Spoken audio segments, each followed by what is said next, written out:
Bonjour et bienvenue pour le résumé de la 6e journée des mondiaux de ski nautique, ou de la 4e journée si on ne prend pas en compte les entraînements officiels. Les championnats du monde de ski nautique se tiennent jusqu'au dimanche 10 septembre au parc interdépartemental de Choisy-le-Roi. Il reste donc un week-end de compétition. La journée d'hier, le 8 septembre, a débuté avec la fin des éliminatoires de slalom homme. Pour celles et ceux qui n'ont pas vu les vidéos précédentes, le slalom consiste à contourner 6 bouées.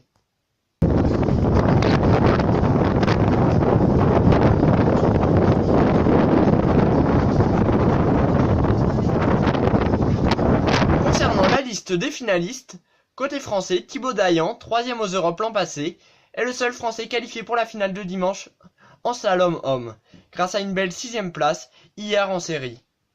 Écoutons ses premières impressions concernant son slalom. Thibaut, quelles sont vos impressions concernant votre série de slalom de ce matin? Je suis assez content, j'ai réussi à me glisser juste pour la finale et j'aurais espéré que mon coéquipier Sacha Desca me rejoigne en finale. Malheureusement, ça risque de se louper. Donc je rentre en finale slalom, assez content, ça fait un bon score aussi pour mon combiné et j'espère bien skier pour la finale. Et comment avez-vous géré les conditions difficiles sur le slalom? Après, tout était beaucoup plus dans la concentration, la niaque d'y arriver, la rage et ça a beaucoup d'adaptation aussi parce que c'est des conditions quand même assez difficiles. Les deux autres Français en lice dans ces séries ont été éliminés. Sacha Desquins, 4e aux Europes l'an passé, prend la 28e place. Une performance en dessous de ses standards, mais à sa décharge, les conditions climatiques étaient vraiment très difficiles. Le jeune Enzo Vigesi, 20 ans depuis le début de la semaine, a participé à sa série mardi. Bien que très prometteur pour l'avenir du ski nautique français, le vice-champion du monde des moins de 21 ans n'a pas réussi à entrer en finale et prend la 39e place. Enzo ne peut pas avoir de regrets, mais peut avoir une pointe d'amertume. En effet, l'Italien Brando Caruso, qui est premier de ces éliminatoires, avait été battu par Enzo lors des mondiaux moins de 21 ans.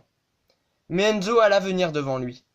Concernant le reste des qualifiés, les cartes vont être rebattues en finale dimanche, car en raison du vent, aucun skieur n'a pu être à 100%, donc si la météo s'améliore, de grosses performances pourraient être réalisées dimanche.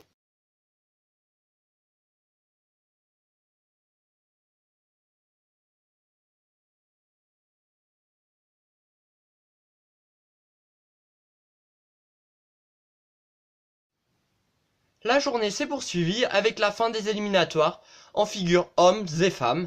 Cette discipline consiste à réaliser les figures les plus techniques pendant 2 fois 20 secondes.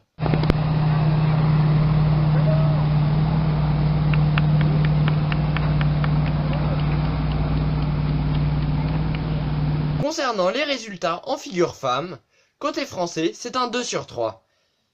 Élimination de Laura Philly, 7e aux Europes l'an passé, qui prend la 17e place.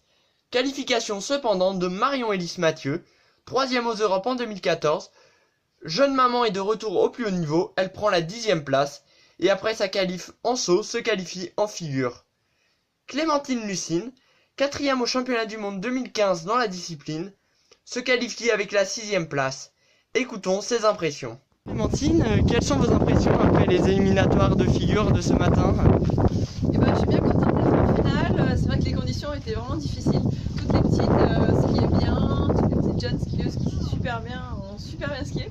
Donc du coup, il a fallu tenir debout aujourd'hui. C'était vraiment pas facile. Et donc j'ai adapté un petit peu mon parcours pour faire ce qu'il fallait pour aller en finale et j'ai tout fait. Donc je suis très contente.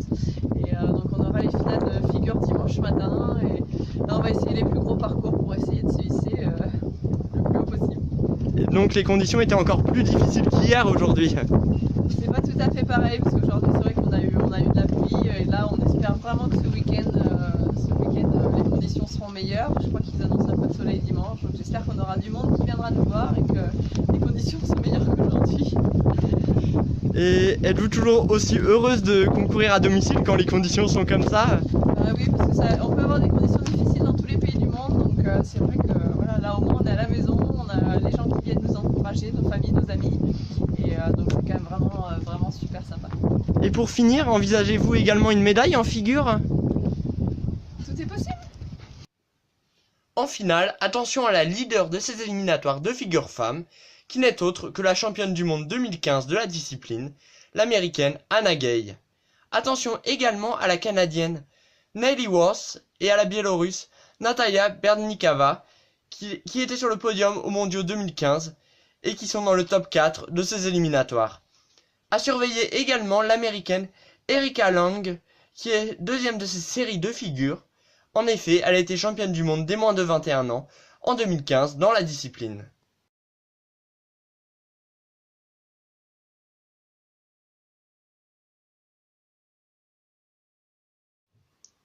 Concernant les résultats des éliminatoires en figure homme, côté français, c'est un 5 sur 5. Avec la qualification du 4e des Europes l'an passé, Pierre Ballon, qui prend la 2e place de ces séries. Le 5e des Europes l'an passé, Alexandre Poteau, se qualifie également avec la 10e place. La qualification également du jeune Lindsay Bordier, 17 ans seulement, qui prend la 8e place, très prometteur après son titre de vice-champion du monde des moins de 17 ans cet été.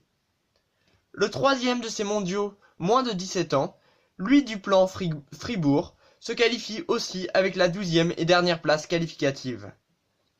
Le combinard Thibaut Dayan, qui fait les 3 disciplines, slalom, figure et saut, se classe 7e et se qualifie donc. Au passage, la fin des séries de saut hommes est reportée à aujourd'hui en raison du vent.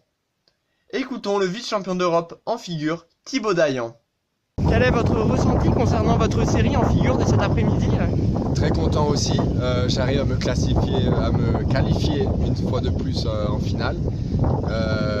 J'en ai encore sous le pied, j'espère faire un peu mieux pour les finales demain. Et comment avez-vous géré ce vent pendant les figures ? Pareil, pris mon temps, une figure après l'autre, essayer de ne pas tomber et de survivre. Et comment allez-vous gérer le report de votre série de sauts au vu de votre programme chargé ? Beaucoup de récupération, on a des kinés, médecins, donc le saut j'espère sera maintenu demain après-midi et on essaiera d'aller le plus loin possible. Et quelles sont vos ambitions dans ces championnats ?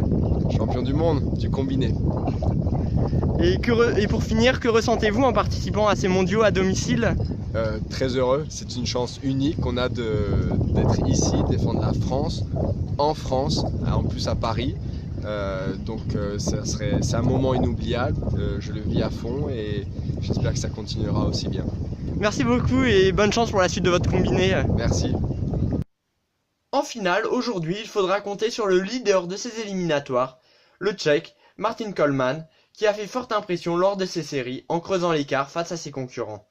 Les 2 autres places du podium devraient se disputer entre le Français Pierre Ballon, 4e des Europes l'an passé, l'Australien Joshua Bryant, vainqueur des Jeux mondiaux en juillet dernier, et le Biélorusse Alexei Zarnachek, champion d'Europe en titre. En effet, ces 3 skieurs se tiennent en 130 points. Les cartes pourraient cependant être redistribuées, avec des conditions météo qui devraient s'améliorer grâce notamment à un vent plus modéré.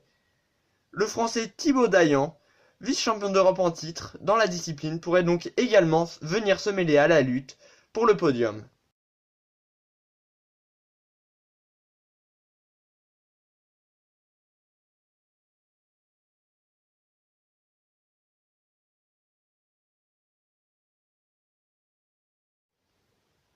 La fin des éliminatoires de saut homme ayant été reportée à aujourd'hui en raison du vent qui rendait trop dangereuse la pratique de la discipline, il faudra donc attendre encore un peu pour savoir si le jeune Léo Angno, 19 ans, ira en finale dimanche pour ses premiers mondiaux seniors. C'est fini pour le résumé de la journée d'hier, mais rendez-vous dès aujourd'hui pour les premiers podiums et peut-être la première Marseillaise. Et n'oubliez pas, suivez-moi afin de ne rien manquer des actus de la compétition et des news concernant notre équipe de France. Alors, allez les Bleus!